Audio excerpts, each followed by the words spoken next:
வணக்கம் நண்பர்களே, இன்று நாம் பார்க்க போவது செரிகல்ச்சர், அதாவது பட்டு வளர்ப்பை பற்றி. செரிகல்ச்சர் என்பது பட்டுப்பூச்சிகளை வளர்த்து அவற்றின் கூட்டிலிருந்து இயற்கை பட்டு நூலை உற்பத்தி செய்யும் ஒரு முக்கிய ப்ராசஸ், அதாவது தொழிலாகும்.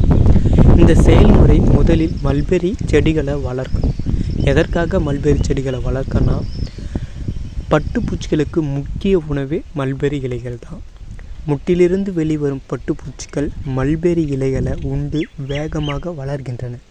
எத்தனை நாள் வரைக்கும் உணவாக இந்த பூச்சிகள் எடுத்துக்கிறதுனா 35 நாட்கள் வரைக்கும் உணவாக மல்பெரி இலைகளை எடுத்துக்குது. பின்னர் அவை தங்களை சுற்றி கூடு, அதாவது கக்கூன் உருவாக்கின்றன. இந்த கூட்டிலிருந்து உயர்தரமான இயற்கை பட்டு நூல் எடுக்கிறாங்க. உலகத்திலே மிக உயர்ந்த விலை போகிறதுனா அது பட்டு நூல் தான். இந்த பட்டு வளர்ப்பு இந்தியாவில் பல விவசாயிகளுக்கு நல்ல வருமானம் தரும் ஒரு முக்கிய தொழிலாக உள்ளது. குறிப்பாக தமிழ்நாட்டில் சில மாவட்டங்களில் இது முக்கிய வாழ்வாதாரமாகவே உள்ளது. பட்டு நூல் தயாரிக்கப்படும் போது என்னென்னலாம் அதிலிருந்து செய்கிறாங்கன்னா, சேலைகள், ஆடைகள் மற்றும் அலங்கார பொருட்கள் உலகம் முழுவதும் அதிக விலைக்கு விற்கக்கூடிய ஒரு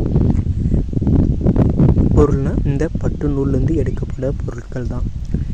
முக்கியமாக எந்தெந்த மாவட்டங்களில் அதிகமாக பட்டு விவசாயம் செய்கிறாங்கன்னா, கிருஷ்ணகிரி, தருமபுரி, சேலம் ஆகிய வடமேற்கு மாவட்டங்களும் மற்றும் ஈரோடு, கோயம்புத்தூர், திண்டுக்கல், தேனி போன்ற மேற்கு மாவட்டங்களிலும் அதிக அளவில் மல்பெரி சாகுபடி செஞ்சுட்டு வராங்க.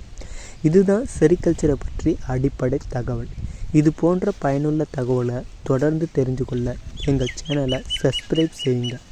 இந்த வீடியோ பிடித்திருந்தால் லைக் செய்து உங்கள் நண்பர்களுக்கும் ஷேர் செய்யுங்க. நன்றி. மீண்டும் ஒரு பயனுள்ள வீடியோவில் சந்திப்போம்.